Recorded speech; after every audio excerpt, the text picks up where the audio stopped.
Good morning and welcome. I am Joy Olu. All right, let's go straight to the business of the day. Take our news point. We all know that the 2027 election is very much around the corner. 2027 election, Tinubu, APC bigwigs, peak farms, GAC backs Hamzat. The 2027 political race in the ruling All Progressives Congress, APC, gained some momentum on Tuesday as President Bola Tinubu and other aspirants obtained their nomination forms. Also, Osifo Stanley from Edo State purchased 100 million presidential nomination forms to challenge Tinubu for the APC ticket at the primaries. This comes as Lagos State Deputy Governor Dr. Obafemi Hamzat secured the backing of the Governor's Advisory Council, GAC, as the APC candidate in the state. Lagos State Governor Babajide Olusola Sanwo-Olu endorsed Deputy Obafemi Hamzat as his successor at the State House earlier in the week. The founder of Tinubu support groups, lawmaker representing Ikeja Federal Constituency, James Abiodun Falike, who picked the 100 million expression of interest and nomination form for the president, dismissed concerns over the emerging coalition against Tinubu, insisting they pose no threat to the APC. According to the party's 2027 schedule of activities, the sale of forms was scheduled to begin on Saturday, April 25th, and end on Saturday, March 2nd, 2026. However, the process commenced 3 days later than planned. Party officials clarified that despite this brief delay, the overall deadline for form submission and aspirant eligibility remains unchanged, and all scheduled activities will still proceed as planned. So that's it. The presidential nomination form, as well as the expression of interest form, was picked up yesterday on behalf of Mr. President by the lawmaker representing Ikeja Federal Constituency, Honorable James Abiodun Falike, and of course, that of the Deputy Governor of Lagos State, Dr. Obafemi Kadri Hamzat, was picked up by the former chairman of Odiolowo Ojuwoye LCDA, Razak Ajala. What this is just telling us is the fact that the APC is indeed putting its house in order ahead of the 2027 elections compared to the crisis rocking some other political parties in the country. Exactly. The APC seem to have it going well for them at this time, but that's not the same testimony for the opposition party at the moment. Absolutely. So still talking party politics now. Delayed Supreme Court judgment, opposition fears election exclusion, ADC petitions CJN. Concerns are mounting within the African Democratic Congress, ADC, and the People's Democratic Party, PDP, over the delay in the Supreme Court judgment as the Independent National Electoral Commission, INEC, deadline for submission of party membership register approaches. The development has further raised anxiety about the possible exclusion of the opposition parties from the 2027 elections. Worried by the situation, the ADC on Tuesday wrote to the Chief Justice of Nigeria, Justice Kudirat Kekere-Ekun. In the letter, the party advised the Supreme Court to urgently deliver judgment in a pending appeal involving the party's leadership crisis. In a letter dated April 28, addressed to the Chief Justice of Nigeria, signed by its legal counsel, Shuaib Arua SAN, the party cautioned that continued delay could have severe consequences for its participation in the electoral process. The letter stressed the urgency of judicial intervention to avoid disenfranchisement. Meanwhile, the Oyo State Governor, Seyi Makinde-backed PDP National Publicity Secretary, in an exclusive interview with The Punch, equally expressed concern over the matter, but maintained optimism, noting that while the delay is worrying, they remain hopeful that the court will ultimately dispense justice in a fair and good manner. On its part, Jungudo Mohammed, the National Publicity Secretary of the PDP bloc, backed by the FCT Minister Nyesom Wike, dismissed concerns that the delay is affecting its activities, insisting that it remains the legally recognized leadership of the party and continues to operate without disruption despite pending Supreme Court judgment. On April 22nd, the Supreme Court concluded a hearing on the leadership crisis affecting the ADC and the PDP and subsequently reserved judgment. A 5-member panel of the Apex Court led by Justice Mohammed Gaba, did not announce a date for the ruling after listening to arguments in separate appeals challenging earlier decisions of the lower court on the matter. 6 days after the conclusion of the hearing, there is growing anxiety among the 2027 aspirants in the two major opposition parties in the country, as the Supreme Court has yet to communicate a date for the judgment. So there are fears in the camps of the opposition, PDP, ADC, that the quietness of the Supreme Court judges on the crisis rocking these political parties is giving them some fears that they might be excluded from the 2027 general election. So they have written a letter of appeal to the Chief Justice of Nigeria, asking her to urge the Supreme Court justices to quickly expedite action on this particular judgment on the leadership crisis rocking the PDP and the APC. So they are hopeful that at the end of the day, the parties would not be excluded from the 2027 general elections, because we have few days left, according to the INEC timetable for 2027 general elections, for parties to actually present the registered members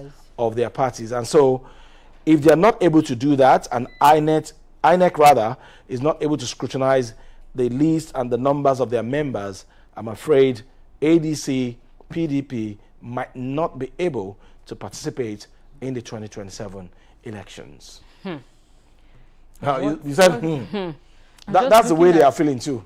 I'm just looking at the implication of this. Is it possible to just have one party now contest? Joy, if you have not done what you are supposed to do, there are guidelines, there are rules and regulations. We have the Electoral Act 2026 as signed into law by Mr. President. So if whatever your party is doing is not in line with that Electoral Act, then you are not fit enough as a political party to be part of the 2027 general elections. So it's not a matter of sentiment, it's a matter of the law. Because as we speak, we cannot verify the numbers of members or the register, the register of ADC to know the number of members that they have. And they still have leadership crises, likewise the PDP. Wike is saying, I'm the owner of PDP. Makinde is saying, I'm the owner of the PDP. So let the Supreme Court judge or rule. Then if the ruling is in favor of a particular block of the party, then that will settle the matter once and all. Okay. It is politics, but this is law. In politics, 2 plus 2 is never 4, but the law is the law, and the judgment will strictly be in accordance to the law, and of course with the Electoral Act of 2026, so that PDP and ADC can participate fully in the 2027 elections. Okay, moving on. World Malaria Day. Lagos warns against misuse of mosquito nets. The Lagos State Health District 3 has warned residents of Akodo, I hope I get this right, Akodo Ishe, a riverine community, please, if I didn't get it right, apologies, in the Lekki Local Council Development Area against converting mosquito nets into fishing tools. The government said the practice undermines ongoing efforts to control and eliminate malaria in the state. The Permanent Secretary, Health District 3, Monsurat Adeleke, disclosed this on Monday during a medical outreach held in the community to mark the 2026 World Malaria Day. She explained that the selection of the community for the outreach followed recent health assessments which revealed a high prevalence of malaria among residents. She said, quoting her now, it was observed during our quarterly monitoring and outreaches that about 40% of patients with fever had malaria. The report was rendered to Mr. Governor, who mandated the team to return to the community to drive to end malaria. That's basically the thrust of the story. And why would you use malaria, your mosquito net, as fishing tools? You can't fish if you are unwell. You can't fish if you are unwell. Are they trying to poison themselves? And then those are treated nets, and then you are throwing them into the water. You see, sometimes I really do not understand the way and manner we think in this part of the world. These are mosquito nets provided by governments to show that the government of the day cares about you. for you to prevent your children from having malaria. And then you are turning the tide by using that particular net again to go and fish. What deep? They called it treated net. A treated net, yeah. It must have been treated with some chemicals. For the net to attract mosquitoes. It kills mosquitoes. And that is what some people are using for fishing. For fishing. And then we are buying the fish to eat. Ha! You know, people that like fresh fish. But honestly, it's not funny. And we really need to reorientate ourselves. Sometimes we complain that government is not caring. Now government has shown care, and then you are, I don't know.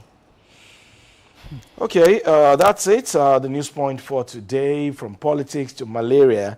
At this point in time, we need to take a very short break. When we come back, we'll be looking at the column for today. And the column for today is actually, okay, before we take the column, let's quickly take the hashtag for today. And when I saw what is trending today, Joy, I was very, very, very sad because time it was in this country when people actually protested that police are bad, they kill innocent people, and that was the days of those were the days of EndSARS. And then we saw something happen again on Sunday in Delta State.